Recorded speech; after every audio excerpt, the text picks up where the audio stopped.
Have you ever heard a story so strange, so unsettling, that it makes the hair on the back of your neck stand up? Well, get ready, because today we're traveling to the sunny island of Barbados. Not for its beautiful beaches, but for a mystery that has baffled historians and paranormal investigators for over 200 years. This is the tale of the Chase Vault and its moving coffins. Our story begins in the early 1800s, at the Christchurch Parish Church Cemetery. Tucked into a coral hillside is a large, imposing tomb known as the Chase Vault.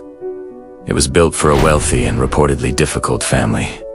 The vault itself was solid, hewn from rock, and sealed with a massive marble slab that took at least 6 strong men to move. It was designed to be a final, peaceful resting place. But peace was the last thing it would ever know. The first hint that something was wrong came in 1812. The vault was opened for the burial of Dorcas Chase. Inside, there were already 2 coffins, one belonging to a baby, Mary Ann Chase, and the other to the family's matriarch, Mrs. Thomasina Gut. But when the pallbearers peered into the darkness of the tomb, they stopped in their tracks. The 2 existing coffins were not where they had been left. Mrs. Goddard's heavy wooden coffin was leaning against the wall, and the small lead coffin of the infant had been thrown from one corner of the vault to the other, now standing upright against the far wall. The onlookers were horrified. How could this happen? The vault had been sealed shut. There were no signs of a break-in, no evidence of grave robbers. Confused and disturbed, they placed Dorcas's coffin inside, rearranged the others, and sealed the tomb once more, hoping it was just a strange, one-time event. They couldn't have been more wrong. Just 4 years later, in 1816, the vault was opened again for the burial of the family patriarch, Colonel Thomas Chase. Once again, chaos awaited them.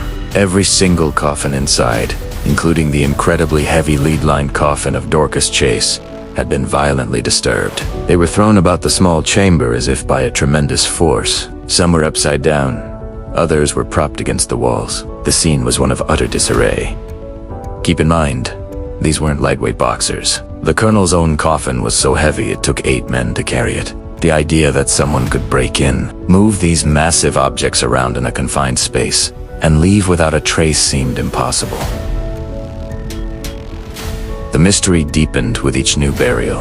Every time the vault was unsealed, the same bizarre scene greeted the mourners. The coffins were in a jumbled mess, as if they had been tossed around by an invisible, powerful entity. Word of the moving coffins of Barbados began to spread across the island, turning from local gossip into a terrifying legend. People whispered of curses, of restless spirits, of something unnatural lurking within the Chase Vault.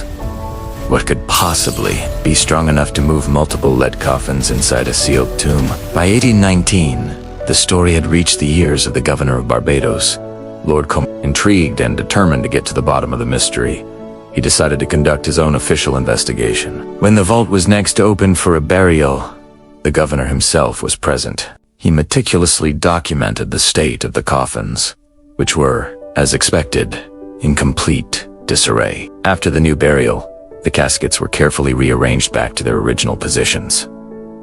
Then, the governor set his trap. He ordered a fine layer of white sand to be spread across the floor of the vault. The logic was simple. If a human was responsible, they would have to leave footprints. If it was water, it would leave marks in the sand. With the sand in place, the massive marble slab was put back, and the governor took an extra step. He pressed his personal signet ring into the wet cement used to seal the door, creating a unique, unbreakable seal. Several other officials did the same. Now, it would be impossible for anyone to enter without breaking the seals and leaving evidence in the sand. The vault was secured, and everyone waited.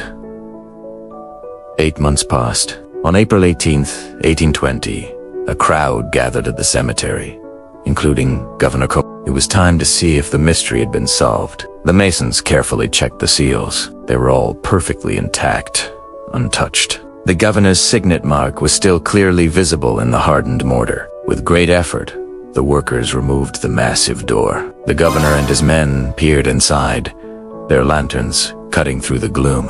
A collective gasp echoed through the crowd. The sand on the floor was completely smooth, without a single footprint, scuff mark, or sign of disturbance. But the coffins were in their most chaotic state yet. They were scattered everywhere. One was halfway up the stairs, leading into the vault. Colonel Chasses's massive lead coffin had been thrown with such force that it had chipped a piece out of the stone wall. The small infant's coffin had been flung into a far corner. It was total, inexplicable pandemonium, all without a single grain of sand being out of place. This was the final straw. The evidence was undeniable.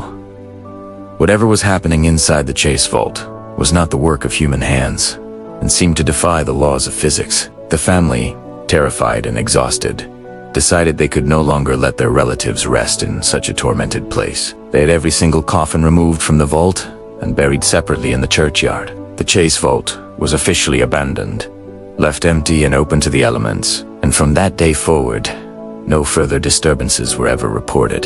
The vault has remained empty and quiet ever since. So, what on earth was going on in there? The theories are as wild as the story itself. The most scientific explanations point to natural phenomena. Some suggest that rainwater could have flooded the sealed tomb, creating buoyancy that floated the coffins and moved them around as the water receded. However, this doesn't explain the lack of water damage, the smooth sand, or the violent way the coffins were thrown. Plus, the vault is built into a hillside, making significant flooding unlikely. Another theory is earthquakes or earth tremors. Barbados is in a seismically active region, and a tremor could certainly shake the contents of the vault. But again, this doesn't quite fit. A tremor strong enough to toss heavy lead coffins would surely have left cracks in the vault structure or caused damage to other tombs in the cemetery, none of which was ever reported. Of course, this leads us to the more supernatural theories. Was the vault haunted by the spirits of the Chase family, known for being cruel and difficult in life? Some tales claim that both Dorcas and Colonel Chase took their own lives, which at the time was considered a grave sin that could lead to a restless spirit. Or perhaps it was something else entirely, an elemental force or a poltergeist tied to the land itself. There's also a more skeptical take, that it was all an elaborate hoax. Some have suggested it was a prank orchestrated by the island's Freemasons to scare a rival. However, this theory struggles to explain the sheer logistics. How could a group of people repeatedly move coffins, weighing hundreds of pounds inside a tiny, dark space, and then seal it from the outside without leaving a single trace, even fooling the governor's sand trap and seals? To this day,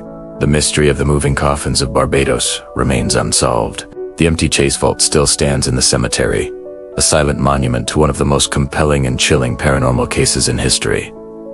What do you think happened? Was it floods, earthquakes, a clever hoax, or something truly beyond our understanding? Let me know your theories down in the comments. Thanks for joining me on this journey into the unknown. If you enjoyed this story, be sure to hit that like button and subscribe for more deep dives into the world's greatest mysteries. See you next time.